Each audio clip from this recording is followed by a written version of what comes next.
Oke, mari kita lanjutkan ya teman-teman. Jadi pentingnya sebuah merek gitu ya pada sebuah produk, baik produk jasa maupun produk dagang ya. Jadi sangat penting teman-teman. Contoh misalkan begini ya teman-teman, kita membuat satu produk sabun cuci piring misalkan ya. Lalu kemudian kita mulai memproduksi dan memasarkan, dan kita pun sudah membuat stikernya ya. Lalu kemudian sudah ada mereknya di situ, tapi kita menunda pengurusan.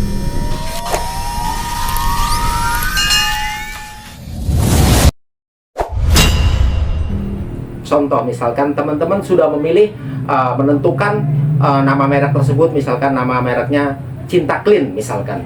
Nah, lalu kemudian teman-teman sudah memproduksi, lalu kemudian sudah dikemas dan sudah diedarkan. Ya, secara hukum sebenarnya itu pelanggaran. Nah, tapi banyak orang yang melakukan itu. Oke, kita nggak bicara soal hukumnya dulu deh ya.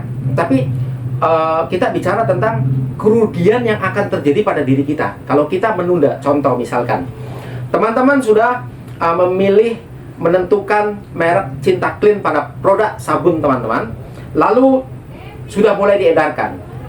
Kemudian dalam waktu singkat, misalkan 4 bulan, produk teman-teman itu booming, laris di pasaran. Nah, ada orang lain yang melihat, wah, Cinta Clean laris banget nih ya.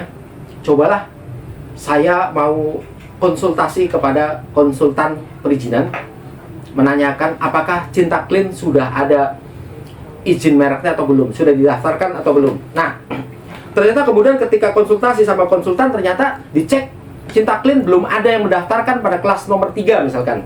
Ya, kelas persabunan. Nah, lalu kemudian orang itu langsung buru-buru membuat, ya, mengurus perizinan merek dengan nama Cinta Clean. Nah, dan sudah dapat nomor daftar, sudah terdaftar pula misalkan. Nah, siapa yang rugi kalau begitu?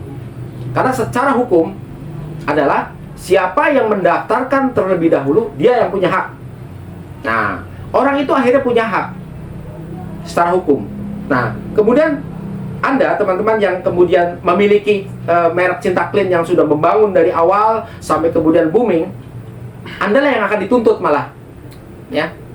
Anda yang akan dianggap bahwa Anda lah yang menjiplak atau meniru merek.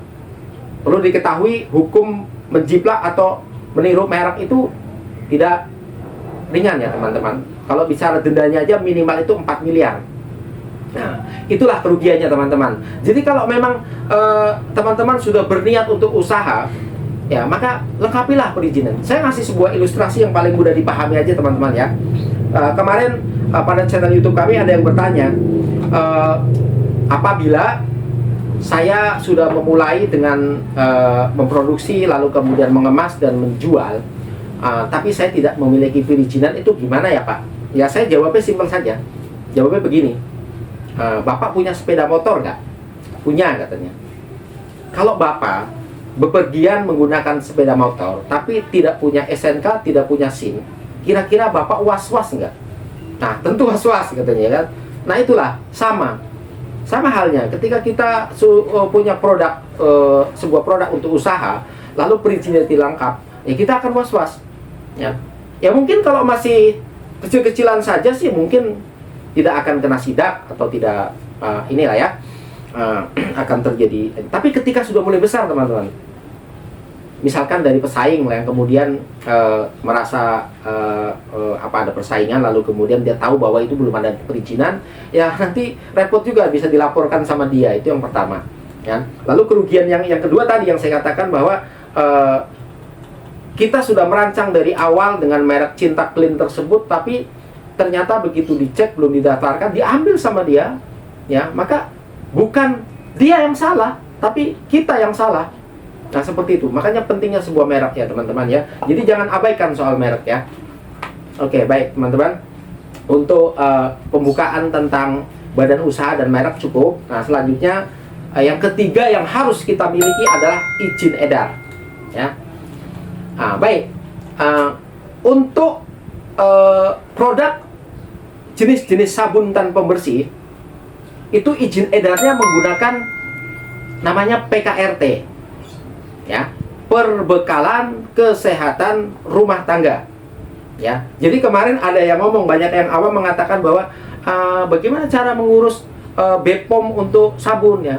Sabun tuh jenis-jenis produk sabun dan kebersihan rumah tangga itu bukan BPOM ya. Saya jelaskan ya teman-teman bahwa izin edar BPOM itu untuk produk pangan ya, produk kosmetik dan produk obat-obatan, itu BPOM ya. Pangan itu apa? Pangan itu makanan dan minuman ya, lalu kemudian kosmetik, lalu kemudian obat-obatan, nah itu BPOM ya. Walaupun ada satu izin edar yang ringan untuk produk pangan, yaitu namanya PIRT ya. PIRT itu untuk kelas paling bawah ya, untuk makanan dan minuman ya. Jadi artinya PIRT itu artinya adalah pangan industri rumah tangga. Nah, itu untuk produk-produk yang punya ketentuan khusus, artinya yang khususnya adalah seperti ini, yang ketahanannya itu di bawah 7 hari ya. Ini contoh nih roti nih ya. Saya kebetulan membawa satu media ini khusus, yaitu roti ini, untuk menjelaskan. Jadi di sini teman-teman, coba lihat lebih dekat sini teman-teman ya. Ini ada tulisan berbunyi ya, saya jelaskan, berbunyi adalah sertifikat produksi pangan industri rumah tangga, yaitu PIRT sekian sekian sekian ya. Nah, ini produk yang izin edar yang ringan, yang PIRT. Tapi kalau kelas-kelas perusahaan besar roti itu dia menggunakan BPOM ya. Artinya ada fasilitas untuk mengurus izin edar produk-produk makanan yang masih ringan untuk UMKM, yaitu menggunakan PIRT gitu ya. Tapi ada juga yang menggunakan BPOM. Nah, jadi PIRT juga tadi saya katakan untuk produk-produk yang ringan atau yang ketahanannya di bawah 7 hari ya, tanpa pengawet gitu ya. Kalau misalkan minuman yang kemudian kalau tidak diawetkan di kulkas misalkan ya, di mesin pendingin, itu akan basi, maka dia tidak bisa mengurus menggunakan PIRT ya. Nah, PIRT itu biasanya dipakai oleh produk-produk roti ya, lalu kemudian keripik, kerupuk gitu ya, yang ringan-ringan seperti itu, tapi yang diproduksi oleh usaha mikro kecil gitu ya. Seperti itu ya teman-teman ya. Jadi jangan salah, produk-produk sabun bukan BPOM tapi PKRT ya, perbekalan kesehatan rumah tangga yang dikeluarkan oleh Kemenkes RI ya. Jangan salah teman-teman ya, seperti itu ya. Oke, lanjut bahwa kemudian kembali kepada tentang bagaimana cara mengurus, saya lebih menyarankan ya teman-teman supaya nggak salah gitu, udah pakai jasa konsultan saja teman-teman ya. Sekali lagi, kami juga sebagai konsultan di bidang perizinan UMKM ya. Jadi silakan teman-teman nanti kalau mau mengurus atau mau konsultasi aja boleh, nggak mengurus pun nggak apa-apa, konsultasi aja ya, silakan boleh ya. Itu izin edar untuk sabun ya, namanya PKRT yang dikeluarkan oleh Kementerian Kesehatan RI gitu ya. Jadi dan juga untuk PKRT pun ada yang skalanya skala nasional dan juga ada yang skala khusus untuk satu provinsi ya, yang dikeluarkan oleh Dinkes di wilayah tersebut, tapi pemasarannya hanya boleh di provinsi tersebut.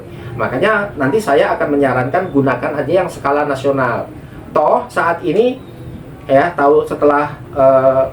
setelah tahun 2015 kalau tidak salah ya, di pemerintah kita ini memudahkan segala urusan perizinan khususnya untuk UMKM. Yang dulu untuk mengurus izin edar betapa rumitnya untuk jenis produk persabunan, sekarang mudah, apalagi kalau lewat konsultan ya teman-teman ya.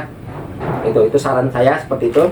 Baik, selanjutnya setelah izin edar, ada satu lagi izin yang memang harus kita miliki, yaitu namanya izin halal gitu ya. Nah, nanti kita satu persatu jelaskan ya teman-teman. Baik, selanjutnya setelah ngopi dulu.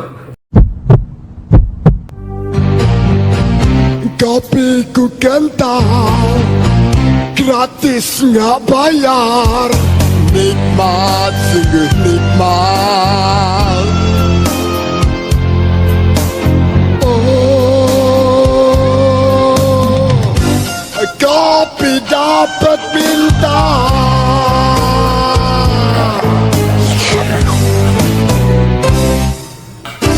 Kopi dapat bintang sekalian sama susunya dong. Kalau sudah ngopi, nanti serah kembali ya teman-teman ya. Mari kita lanjutkan ya teman-teman. Oke, lanjut ya teman-teman. Tentang potensi penolakan terhadap pendaftaran merek.